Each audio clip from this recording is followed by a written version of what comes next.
Hi, I'm Dave from the Comics in Motion podcast, and you're listening to Genuine Chit-Chat.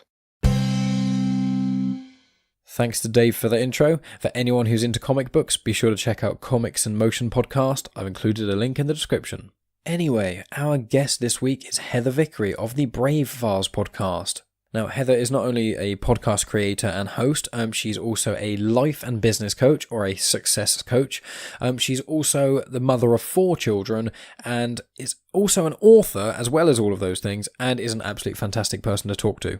Now in this chat, we talk about a great many things, and we had such a good time. I think we're planning on doing a couple more podcasts in the future, so if you like this one, be sure to look out for those. But what we actually talk about in this is what being brave actually is and how it's different from being fearless, how Heather became a success coach, also one of Heather's big self-realizations about her own sexuality. It came about a few years ago, and we get into a lot of detail about that and sort of what she went through, what actually was she went through, and how that's changed her outlook on life and things. As well as that, we talk about loads of other things, including Degeneres, the stigmas still surrounding non-heterosexuality, how organisation is key to being happy and free, how gratitude is so important, admitting when you're wrong is so good for personal growth, and loads of other great things. So this is a very inspirational, motivational, and introspective podcast. So if you're into those sort of things, then you're in for a treat. No promo today, guys, so we're going to jump straight into it after I finish talking basically this sentence. So thanks as always for tuning in, guys. Be sure to like us and follow us on all the usual social media places, review on iTunes, share with your friends, and all that usual jazz. So yeah, I'll be back at the end of the chat to talk about upcoming things and the usual. So yeah, thanks as always for tuning in, guys, and I'll talk to you all at the end. Welcome to Genuine Chit-Chat, where we have honest conversations with interesting people. And I'm your host, Mike Burton.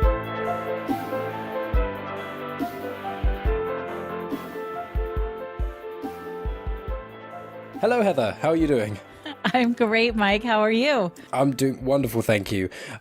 For all those listening, I'm sure I've mentioned it in the intro, but you have a podcast. You do a great many other things, but you have a podcast called The Brave Files, which is how we kind of got talking and things. So I thought, let's have a chat, let's see where this goes. So one of the things I want to ask you is, with The Brave Files, if we start with that, if you want to say sort of what you kind of do with it and when you started it, really. Absolutely. So I started the show, the first episode aired on April 12th, and I'd known for a long time that April 12th of 2018. I'd known for a long time that I wanted to do a podcast because it's my favorite form of learning. It's my favorite media platform, and I couldn't figure out exactly what I wanted to do. I'd thrown around something very similar to yours. I'd thought about calling it Can We Chat? Oh, wow. And it would be, I was thinking about theming it weekly, like each week of the month we would do parenting and entrepreneurship and movie reviews or whatever. So I had all these fun things going. And then one day I was in the kitchen making dinner, which I feel like all of my great major breakthroughs have been around some sort of meal prep. Maybe that's because I'm a mom. I don't know.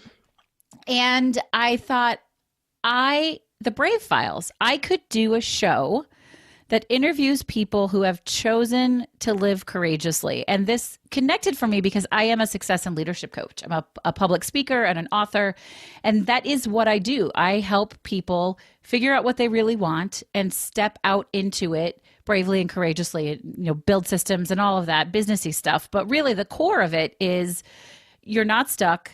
And it doesn't matter if you're afraid or not, you can still make brave choices, and it enriches your life. It enriches the connections that you have with the people around you. And it's inspiring and fulfilling. And so I promptly, literally, immediately put down the knife, went and bought the domain name and put together a Google form and put it on Facebook. And I said, I'm starting a podcast. If you have a story to tell, fill this out. And that was maybe 6 weeks before the first episode launched. So I just was not messing around. I was like, I'm in. This is what I'm going to do. And I just sort of fine-tuned it. I love this show. I love talking to people about the ways in which they've overcome or they've grown or they've chosen not to let something scary keep them down. And we have such a wide variety of interviews, people who have done really, really big things, survived really big things, to folks who do things that seem maybe not that big, but yet feel big. Like choosing to stand up to a family that hasn't treated you well, right? That seems small, but that's a big deal. Or people who have decided to dedicate their lives to social justice. Like there's just so many different ways. And I get such great feedback from listeners about the lessons they've learned and how they've implemented that into their own life. And really the biggest takeaway is, so what, do it scared? Bravery isn't the absence of fear, which is pretty cool. Yeah, because you've got also a plug for your merch. You've got, which I do want to come on to. It's nice. You've got 2 T-shirts.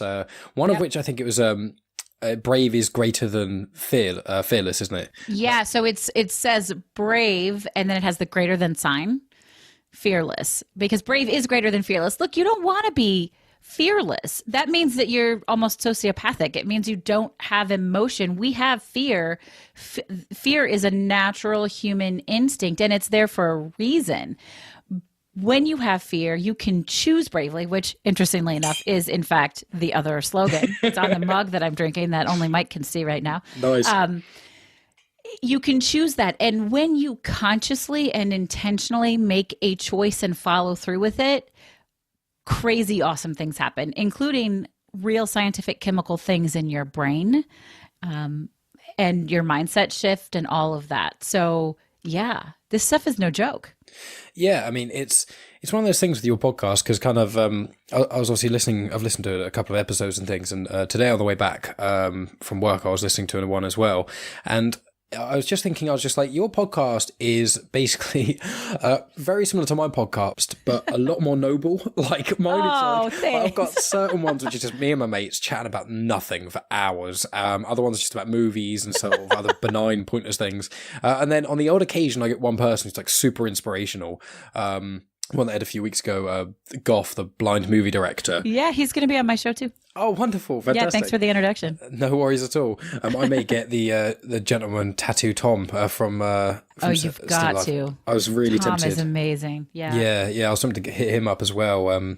But if anyone's listening, go check out, if you're going to check out the Brave Files, which I'm sure after this chat you definitely will, and I'll put links in the description and stuff. The episode, well, I've listened to 2 episodes, but the Still Alive, it's called. I think it's released. Still Brave. Still Brave. There you go. I'm terrible. That's okay. You're not terrible. It's and it was released, I think, November sort of time. I seem to recall. That sounds about right. Yeah, so when people are scrolling through the feed and things, but that's a fantastic chat. And I was just like, I've had a couple of people on who I think are really inspirational, whereas yours is basically all of that. It's just none of the nonsense that mine is, none of the sort of pithiness, but like just all inspirational people who've just got incredible stories and things, and it's amazing. I don't want people to think though that it's stuffy, because I work really hard to make it conversational and fun and connective. But yeah, these stories are really powerful. Yeah, they really are. Well, it's like the tagline of my show is honest conversations with interesting people, and yours is kind of like honest conversations with inspiring people, in a sense. Like, not that they're not interesting, but like they've all got sort of the story to tell, and obviously the whole linking theme between yours is the sort of the braveness of it and things. So it's if people like elements of this show, then of my show, speaking of, then I can't think of a reason why they wouldn't enjoy yours, you know? Well, so it's now great. You should all go listen Definitely, now. 100%. Just stop the chat that I'm having right now. Like you guys listening in podcast land, just stop it right now. Go check out the Brave Files. But I wonder, I'm interested by obviously you starting the podcast and you being a sort of a life and business coach. How did you get into being a life and business coach? Because am I right to assume that you were a wedding planner beforehand or something like that? I was, yeah. So I've been an entrepreneur pretty much my entire adult life. I tried working for other people when I was fresh out of college, and that didn't work well for me. I don't work well for other people, but I work well with other people. And I'd been in events for a long time. I'd done nonprofit event planning and corporate event planning and worked in hotels. And I decided I knew enough people. I had enough experience and connections. I was just going to go out on my own as a planner and see what happens. And it worked out really beautifully for me. I built one of Chicago's most premier event planning firms, and I loved it. But as I grew and my life, I began to change in a number of ways, which I'm sure we'll talk about, big transformations for me in my life.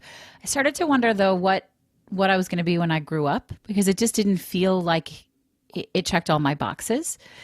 And I began working with my own business coach, life and business coach, who was an amazing, wonderful mentor to me.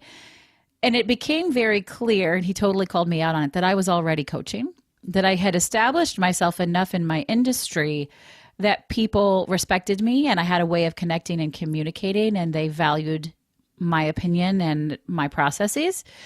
So I started paying attention, and I realized that, several times a week I was being asked to sit down and chat with somebody or help them try this or build this and do that. And I just put a name to it.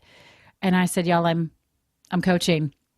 This is what I'm doing. And everyone said, oh yeah, yes, you are. And I did that for a while. I started doing some workshops, and from the workshops, I really discovered, which wasn't a huge surprise. I have a musical theater degree. I'm a stage girl, that I loved teaching. I loved being in front of an audience.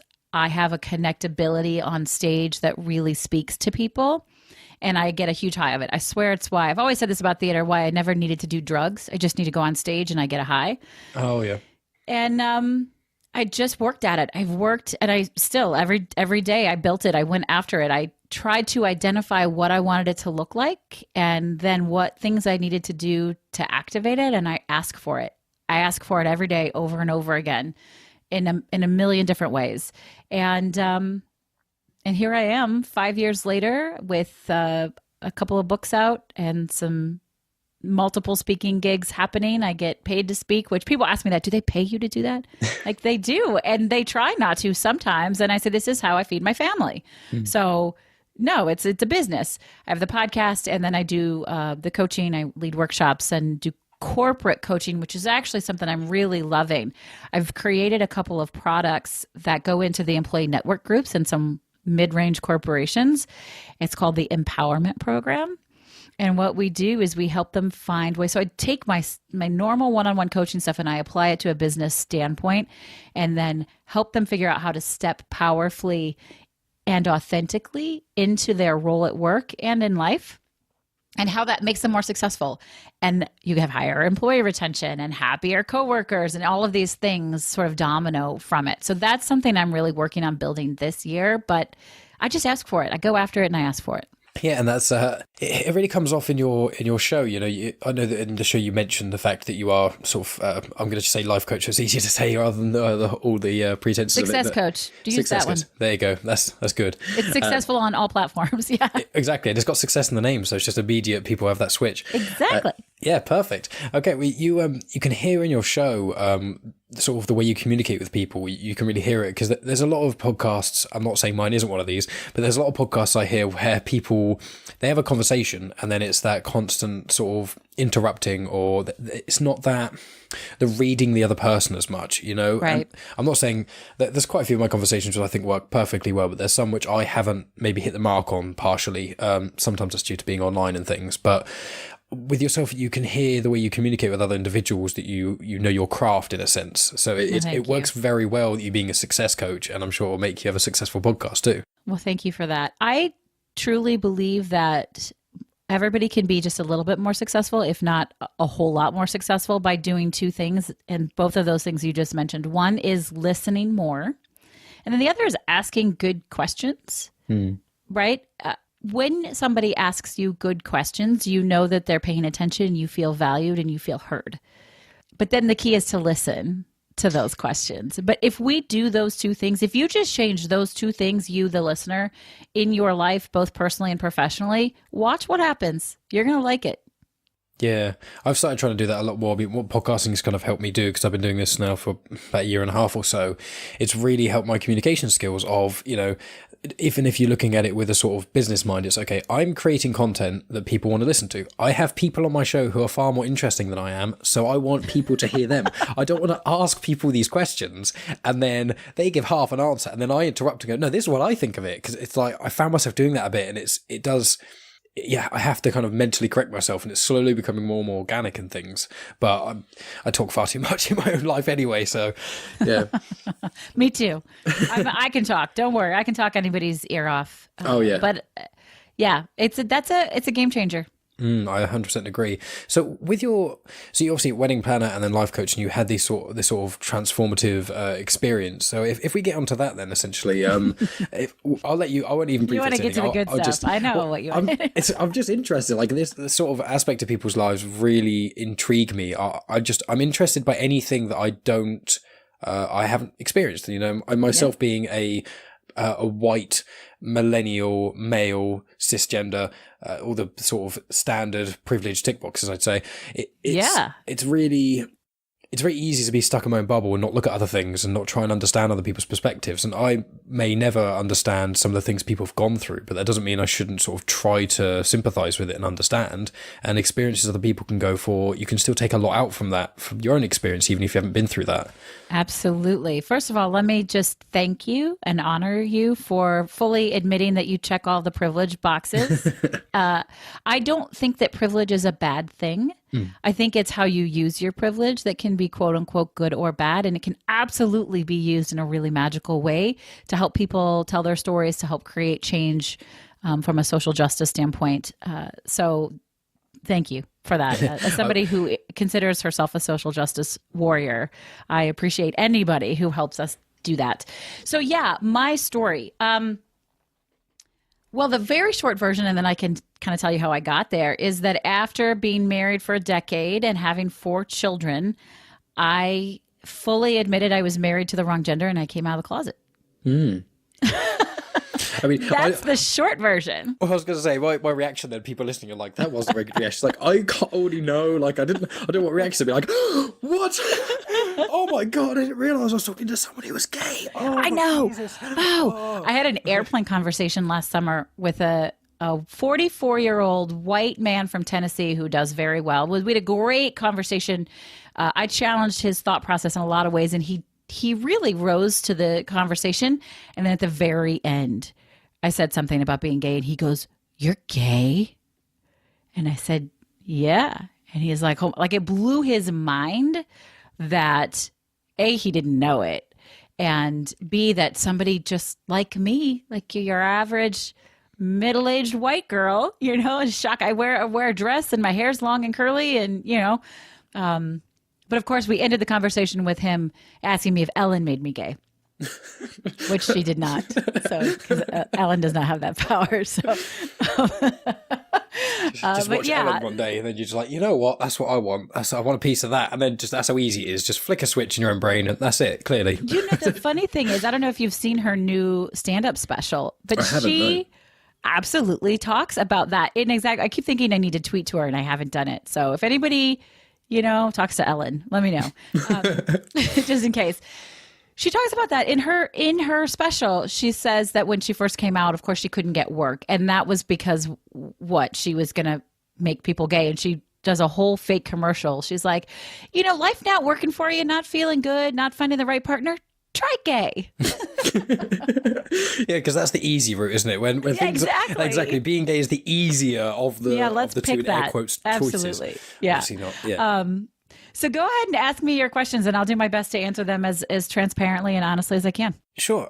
So when you were in your marriage, was it sort of an inkling? Like, if I rewind almost the start. At the start of the marriage, there was no thought of this? There was no sort of idea that you were this sexuality, or was it maybe a tiny inkling, and over a decade of challenges and difficulties that came along with being married and having children and things, as the pressure started to build, the certain things weren't releasing, and then that kind of gave you the sort of epiphany, or how was it really? Interesting question. So people ask me all the time if I always knew, and the answer is no.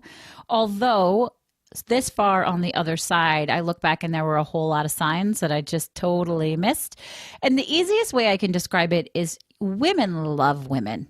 Mm-hmm. Women talk about women in really passionate ways. Oh, she is so pretty. Oh, she's so hot, or all of those things. Well, I was thinking those things, and I didn't know that the way it made me feel to think those things was different than a way it made other women feel. And I also, true, honest transparency, I didn't meet the lesbians in college. I'm sure if I'd met the lesbians in college, I would be telling a different story. But there wasn't anybody to hit on or to find a particular attraction to. As I grew older, it became definitely obvious that there was some physical curiosity. One particular situation comes to mind, and I don't get to tell this story very often because not everybody lets me curse on their podcast. But say whatever the fuck you want. When I was first dating my ex-husband, we were at the grocery store, and this was in the early 2000s. Like, it might have been 2000. Britney Spears was super hot, and I don't just mean physically, but like on the scene, right? And she was on the cover of a magazine, and we were at checkout, and I said to him, I would fuck the shit out of her. And he laughed because like every straight guy's dream is to think about their girl wanting to fuck Britney Spears, right? And I was like, no, I'm really serious. And he's like, duh, you're all talk, right? And so there was that, but I didn't know what that meant. I didn't know what to do with any of that. As I got older, I started to realize there was definitely more and more physical attraction and that I might need to explore that. And then I did. I explored it. And when I explored it, it became very clear to me that it wasn't about physicalness. It was about connectiveness. But I will say from a physical standpoint, the difference was night and day. I'd been with a number of men and I kept going, why do people do this? Why are they excited about this? Why do they write movies and love songs and books about this? This is not a big deal. I guess you just do it. And then when I was with a woman, I was like, oh, that's what they mean. Okay, get that. Unfortunately, it's not that easy. And people don't get married to get divorced. They really don't. Even if you know that you've got a divorce out option, it's not the choice. And so I just sort of sat with that personally for myself for about a year. Then my then husband found out, and we promptly got into therapy, and we tried to sit with it for a year. We wanted to find a way to make it work. We tried all sorts of creative approaches to fulfill my needs. He was actually incredibly supportive of my sexuality. He just didn't want a divorce. He wanted to break up the family. And I understood that, and I tried for that. But in the end, I was not showing, I have 4 daughters. I was not showing my daughters what I wanted them to strive for in their life. I was settling. I was miserable. I certainly wasn't having good sex. I wasn't deeply in love. I wasn't being myself. And I started to close off. I mean, I recognized that over the years I'd closed off, I'd cut off friendships, I'd cut off family members. And it wasn't because they had done anything wrong. It was because I didn't know who I was within those relationships. So once I knew that I deeply connected to my why, which is showing my girls that they can, whatever it is, everything changed. It was like the light bulb finally turned on, and I started approaching things from a really honest and vulnerable level. I reconnected with my mom in a really magical way. I reconnected with friends from the past and with myself, and it changed everything. And how many years ago was this? As in from the start to say yourselves splitting up or divorcing? So when I publicly came out, it was about 5 years ago. Mm-hmm. And that's when I knew it was time to get a divorce. This all sort of started 8 years ago. Like as in when I guess it was 9 years ago that I sort of figured it out for myself, and 8 years ago that he found out. But 5 years ago is when it was time to take a deep breath and jump. And that's what happened. Well, obviously you say that the relationship with your mother improved, which is wonderful to hear.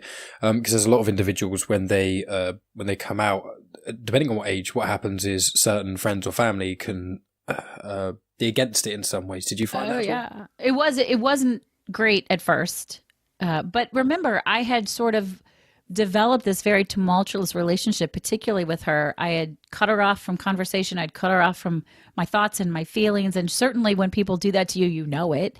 Even if it's not verbalized, you feel it. So she was already on guard with me. And she's pushy. I will never forget it. In fact, it was 5 years ago. Holy shit. This coming weekend. Oh, wow. It was President's Day weekend. And she'd come in town with my aunt and my cousin. My cousin was wedding dress shopping. Of course, everybody wants to do all the wedding stuff with me because I did the weddings. And we were out to dinner, the 4 of us. And I was just fucking miserable, man. I mean, every decision I made was fear-based. My life was so shitty at the time, other than my awesome, beautiful, amazing kids. And she finally pushed me at dinner. She goes, "What the fuck is wrong with you? What do you have to be so unhappy about?" Because we had this beautiful life, this seemingly perfect relationship, 4 beautiful kids. He made a shit ton of money, got everything I wanted, right? And I just lost it. And I turned to her and I said, "Because I'm a lesbian, Mom, and I'm fucking miserable." And she took a deep breath and she got up and she walked away. And she came back about 10 minutes later and sat down and she said, "I'm on his side." On his side? Yeah. His side, my ex. I'm on his side. Obviously, I had been deceiving. I had taken advantage of him. I had been a liar, all of these things. And I just let her do her thing. I mean, it got really ugly. It was 2 really, really shitty weeks. And within those 2 weeks, my parents had been divorced since I was an infant. My dad, who's super religious, had been amazing. He said, "I don't understand, but I guess I don't have to. I love you. You're my kid." All of my family members, including all of her family members, said, "Well, we love you. It's okay. Like, we don't understand, but that's okay." My friends were supportive. And finally, she goes, "Oh, like, what was my issue with this?" Her issue was she didn't want me to be hurt. And as an extension, she didn't want to be hurt. See, parents really struggle to allow their children to be their own complete individual. And I know this firsthand. We feel like they're an extension of us, but they are not. You are not an extension of your parents. You are your own whole complete person. And as a parent, it's very, very hard to actualize that. But when she realized we weren't going to be hurt, she loosened up a little. And then she started asking questions. And I'm okay with questions. Asking thoughtful questions in a non-aggressive way is how you learn. Mm-hmm. And I'd answer those questions. And now she would tell you, in fact, she put it on Facebook recently. I challenge people on Facebook. I ask questions all the time. What are you most grateful for? What was your biggest challenge? Things like that. And she put on Facebook, "I'm most grateful for the fact that my daughter came out and she's happier than I've ever seen her." Well, that's beautiful. And it's one of those things where, I've got a few friends, my cousin, she's been a lesbian. Are you offended by that word? I don't want to say anything. Okay, cool. No, I identify as a lesbian. Okay, perfect. Yeah. I thought you said it, but just in case. So she's been a lesbian for as long as I can remember. She's a few years older than me. And I've got other friends. She's probably always been a lesbian. Don't throw that just, out. Just always has been. Not just since I've known her. Since I was born, she was like, "Definitely not that. That's definitely not what I want." And my cousins, so let's sweep that under the rug. I've got a couple. I know a few people who are either bisexual, homosexual, or these sort of things, and different people have come out at different times and things. And one of the things that I've noticed is quite a common theme when people generally are prejudiced against it. It's a thing that really bothers me is when people say, "I just don't understand it," but not in a nice, "I just don't understand it" way, in a like aggressive, "I don't understand, I don't want to understand" way. And that really triggers me because the way I rationalize it, if anyone has this sort of issue, is basically, okay, when someone doesn't like a certain food, okay, you don't have a massive go, we shouldn't have a massive go that make a huge big deal about it, all that sort of thing. Like, "Oh, here's, try one of these sweets." No, I'm not really into that. So if you put something in your mouth, you don't choose whether you like it or not. And that's the same as sexuality. Well, I like that. Although then the challenge is, and we know this for a fact to be true for food, is if you try it, your tastes change. Now, good point. That can be used for good or it can be used for evil. I do believe that most of us are on some sort of fluidity scale. Mm-hmm. I don't think most people are either 100% straight or 100% gay. I think it moves, and your life situation, your perspective, your connections, the people you meet, those shift. Also, there's some science behind it. It's very interesting, and I don't want to get into anything controversial. Not that I think you'd care, Mike, but there's some science behind women who are finished birthing children, not needing men in their life. It's not male basher, but physically, sociologically, they have different needs, and that doesn't fit those needs anymore. I think, my answer to that is, why do you care? Exactly. You don't understand. You don't have to understand. Nobody's really asking you to understand. All we're saying is let everybody do their thing. It does not harm you. Exactly. It's just kind of where I was trying to. I mean, you made a very good point there with the obviously when you eat things and your taste buds change as you get old, all kinds of other things as well.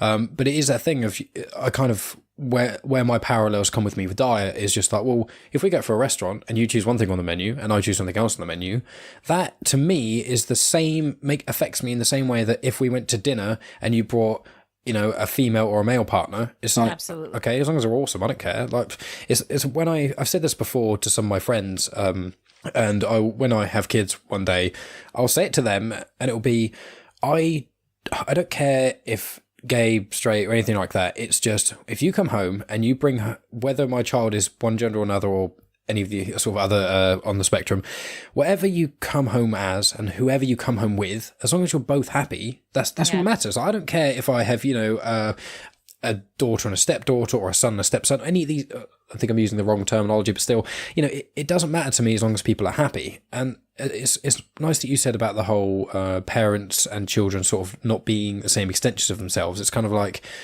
you have to let them be their own person. And if you just try and force them to be something they're not, then it just makes everyone miserable. And Absolutely. nice thoughts. I don't necessarily believe in karma as an actual physical force, but I like to use karma as a sort of a moral compass, a guiding way. I found that the nicer I am to people and the more selfless I am, I'm just happier and life just generally gets better, Yes. Well, you know what that is? That's the energy you put. I do a lot of speaking about this.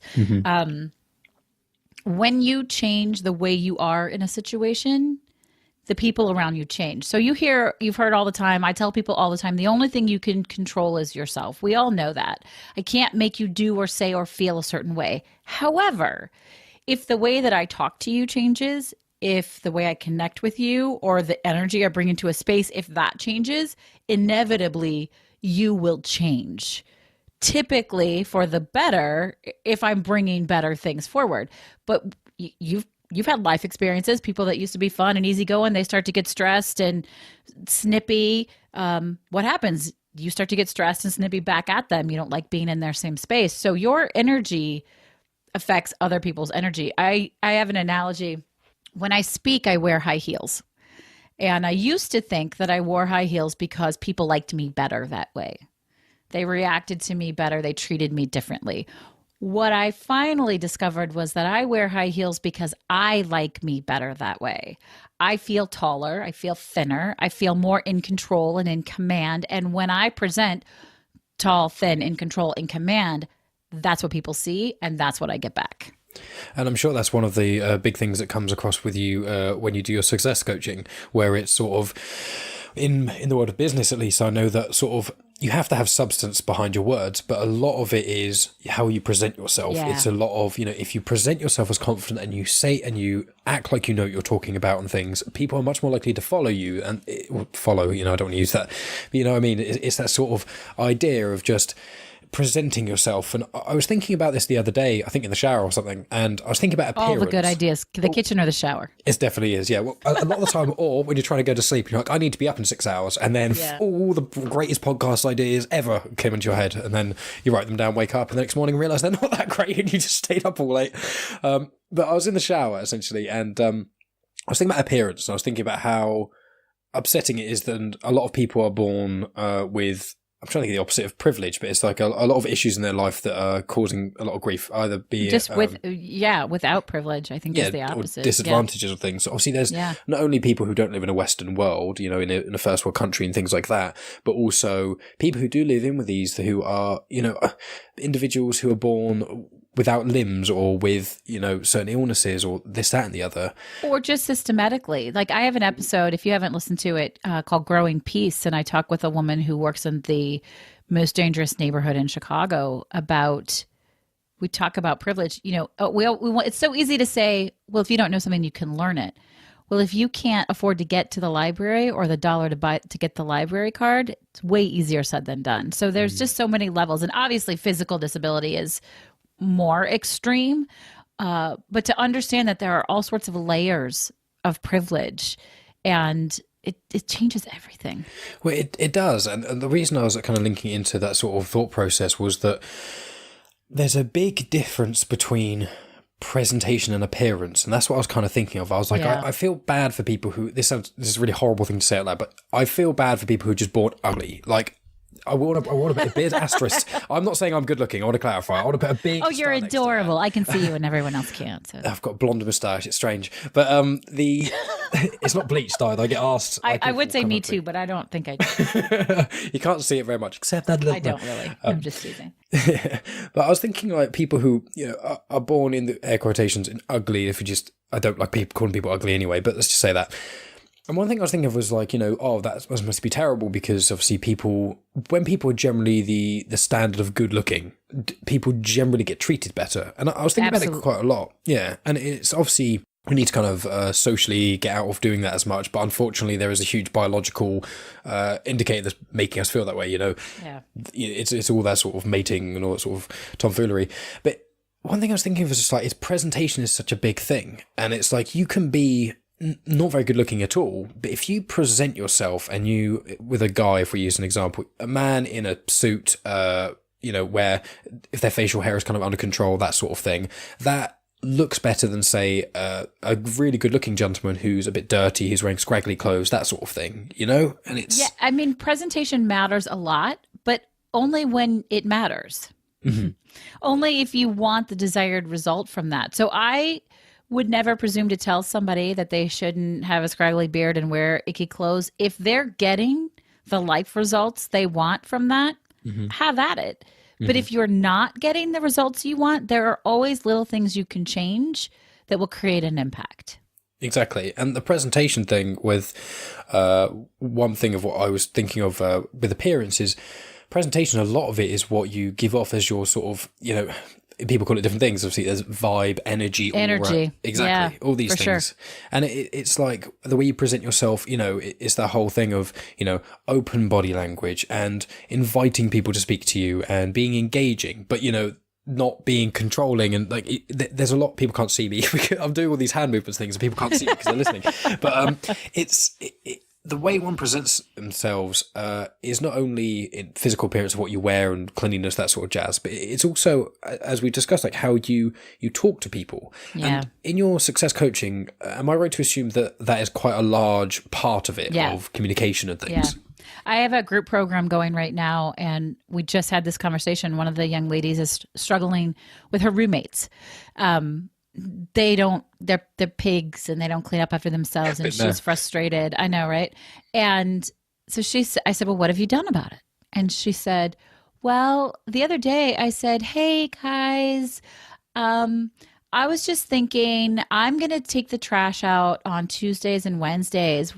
Would you maybe be interested in picking a day and taking the trash out, so we all have a day? And of course they said, yeah, sure, that's fine, but they haven't done it. And I said, okay, so let's hear the difference between the version you just said and, all right, so I've been thinking about this. Our house is a pigsty. I don't want to live like this. What I'd like to do is each of us pick a day and be responsible for that day, and we're going to write the list out and put it on the fridge. Does that work for you? Right? Like, which one are you more likely to follow through with? Well, exactly. It's the latter. It's the firm but fair sort of thing. It's that it's also it's quite funny how humans, we like to see of ourselves as so above everything else, and yet so many things work the way you treat animals, for example, as in training a dog, for this example, is training the people. I know. Well, yeah, and it's like if you say to a dog, I've had friends who've got animals and things, and I'm usually quite good with dogs, but it's only because it's the energy I give off. It's that thing of when you say to a dog, don't do something, you do not ask them, you tell them, and it's that kind of with humans, because of the social structures being so much more complicated and complex. It's not as easy as this or that. It's every sort of element you have to kind of take into account and things. Absolutely. And I'm not suggesting that you go around bossing people around. But I do believe that you can ask for what you want confidently and firmly and still kindly and get a better result. Mm-hmm. It's the trick of, it's kind of what I try and think of in my life, which is one has to be firm, but not necessarily sort of solid and unmovable. Because when you have an ideology that's like that as well, one thing that I've learned a lot more as I get older is holding on to an idea like it's a part of your being can be toxic, because you should So always dangerous. Exactly, and one should always reevaluate everything. You should review things in your own mind, in your own way. And it's, as you say, with that the individual example you used earlier, which was the parents thing, which is, if there's something not going wrong in your life, you should review and evaluate in a healthy way, but look at things in an objective way and see what you can sort of tweak and change in things. And I know your time is limited, so we haven't got much longer, but I wanted to ask as well, with the success coaching, is organisation quite a large part of that, like to-do lists and things?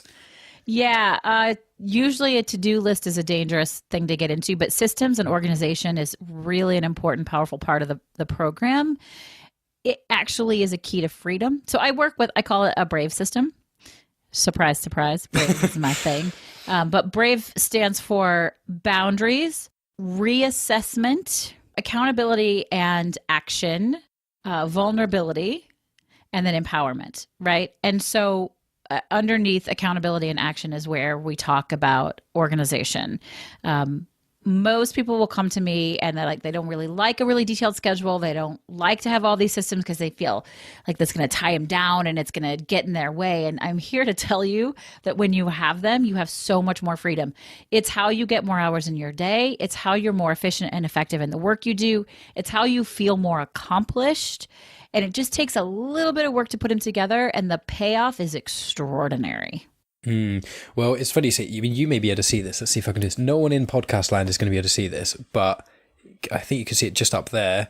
There's a wall calendar. I'm 25 years old, and I'm the only person who has it. Well, I was until I got two of my friends into it. But good for you. You're ahead of the game. I am. I'm trendsetter. That's what they call me. No one's ever called me that in their entire life. But it is interesting hearing about sort of the different ways one can self-improve. And one thing that people have to realize when it comes to self-improvement is you don't have to be better than anyone else. You just have to be better than you were previously. And that's your only competition. Exactly. I just read a book that it wasn't mostly new concepts to me, but there were some really great takeaways called Live Big. And I'm doing the 12 books in 12 months challenge this year. So I'm doing a video book review. So if you want to go and know more about it, you can check it out on my YouTube channel. But they talk about, there's one whole section that says different is better.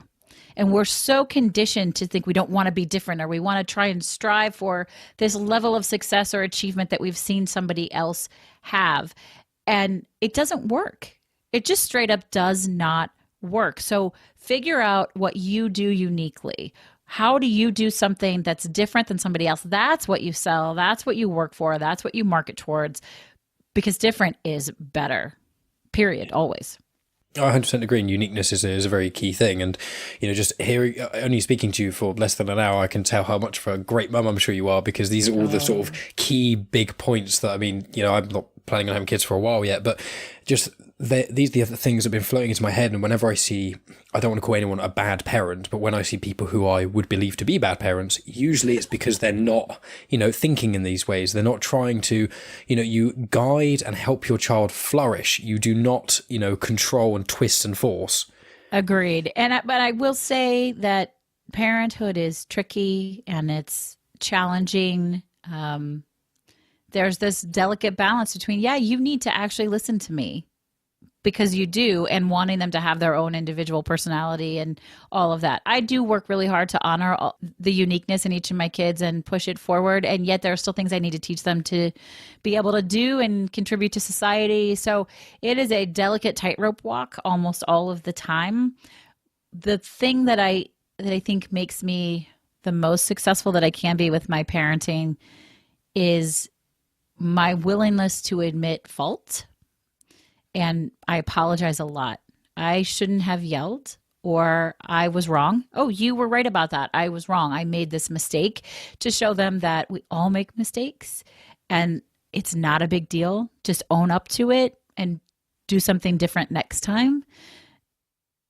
The rest of it, we just sort of play by ear. We just sort of figure it out as we go. But I'm actually, this year, I hope to conclude this year, I've been working on a book called Raising Consciousness: Parenting Socially Responsible and Empowered Kids.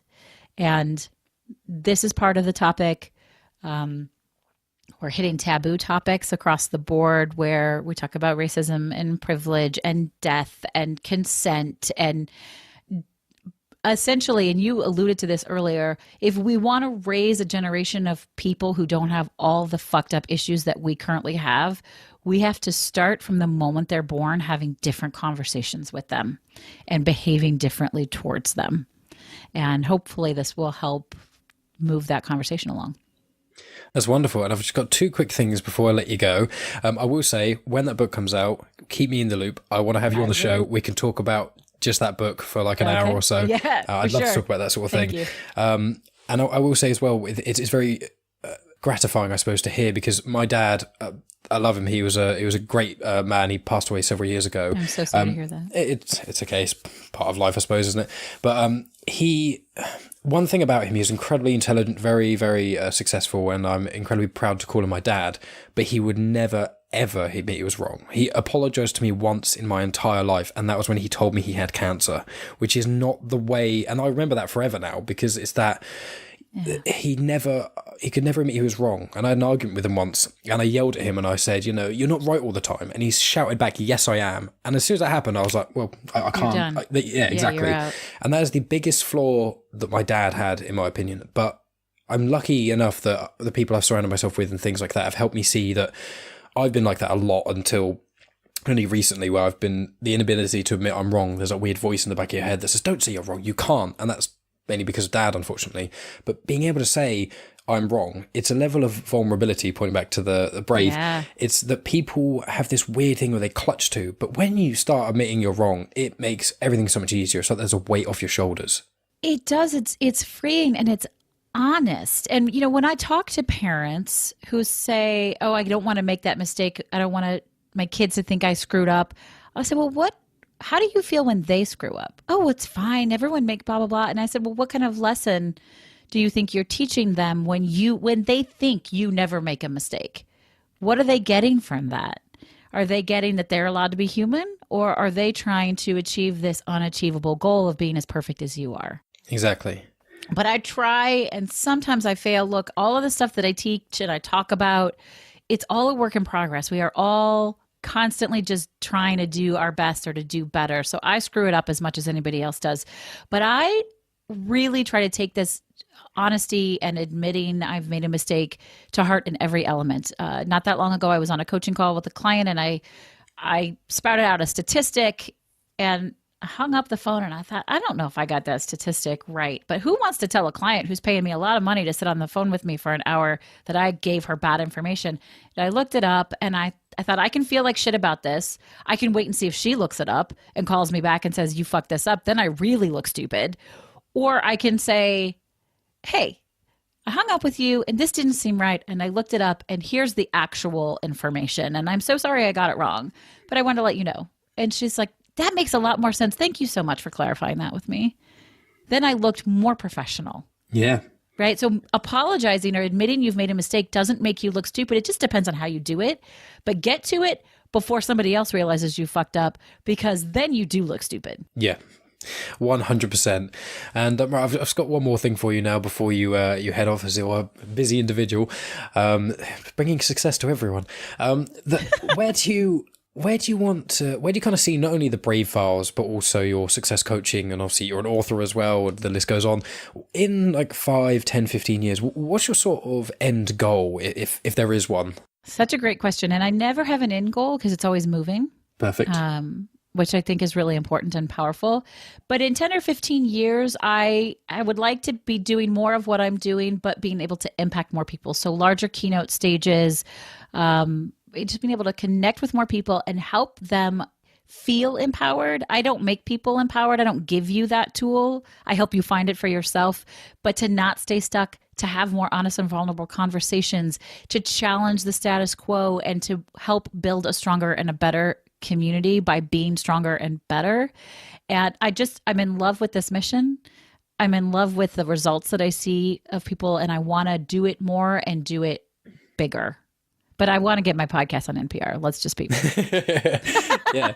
Well, fingers crossed for you, and I'm sure the way you're going and the sort of the mindset you have and all these sort of skills you've accrued in basically every aspect of your life, I'm sure will really help you achieve the goal. And your podcast is fantastic. I'll put all the links in the description thing to make sure that everyone goes checks that out. But I do just have one more thing to share with everybody, and we could talk about this for quite a while also, and I wish we had more time to get into it. I'm not sure. Do you, Mike, do you have a gratitude practice? A gratitude practice. I heard you speaking about this in the other where, because you've got, I won't say you've got something coming out that will help with gratitude practice. It's officially out. Yes. Go on then, plug it. I produced a gratitude journal, and I'm plugging it because I'm really proud of it, but also because it's a game changer. The journal has a huge written component. I talk about my journey towards gratitude, the actual science behind why gratitude can create change, why you might want to practice it in different ways to practice it. But, the brain can only hold so much space at a time. And if you're choosing to be grateful, and if you're choosing to recognize the things that are good, there's less room for the rest of that shit. And I highly encourage everybody to spend some time figuring out how and what they're grateful for and expressing it and sharing it with others. So I'll practice right now. I am so grateful that you and I met and we are getting to have this conversation. And that sounds super trite, but this has been so much fun. And I'm looking forward to connecting with your people. Yes, if you want to know more, we'll put the links. I'm sure Mike will give you the links, but my gratitude journal called Shift Your Focus is out, and it really can create some positive impact on your life. That's a system too, and an organization. But learn more about gratitude. Take the time to learn more about the impact of it. That will change you in a really good way. And that's absolutely perfect. And as I said, I'll implore everyone to go check out everything that you do. I know I'm going to be listening to a lot more of your, the basically genuine chit-chat, but better. Oh, you're so sweet. I'm not going to market it like that. Don't worry. Just introduce the show. Just like, guys, I might as well just quit. The brief files are just blowing me out the water. I should just stop. No, you shouldn't. You're a great interviewer. You have a nice, relaxed way. I'm sure people feel very comfortable. I know that I do. I hope that that's the vibe I give off. That's all I really want from people is nice conversations, and these are just excuses for me to talk to cool people anyway. So absolutely, it's been fantastic, and well, thank you very much for coming on, Heather. It's been a pleasure. Thank you so much for having me. And that's the end of the podcast. Thanks as always for tuning in, guys. If you want to check out any of Heather's things, including the gratitude journal, her website, or her podcast, I've included a link in the description, so be sure to check that out. Coming up, I've got the two-parter recorded with Beth Crane of We Fix Space Junk. I've got a new one recorded with Frank Burton from the Ragpag podcast, who has actually been a guest on a previous episode, and we talk about his new book called The 100, which I wholeheartedly recommend everyone goes and checks out. And I've got one chat recorded with a gentleman called Magnus, who is a specialist in artificial intelligence, more specifically about ones that analyse data, so more the digital market and that sort of thing. So I've also got a few more recordings lined up, so we will see where that goes and how I feel next Sunday. Now, as always, guys, as I say, like and follow us on all the usual social media places. Reviews on iTunes are much appreciated, but the main thing would be sharing the show with friends, family, anyone you think may be interested. As I always say, this podcast isn't made for every episode to appeal to every person, but it's more so I've got quite a wide back catalogue of different guests of different topics and whatnot. So I think that going through all the episodes I've got, there's likely to be at least one episode that most people will enjoy. So, I appreciate any of you listeners who keep coming back and listening to the show, but also sharing the show really means a lot. So, I really appreciate everyone listening this far, and I think that's really it from me. So, as I say, guys, I really appreciate anyone listening this far, and I hope you all have a great week, and I'll talk to you next week.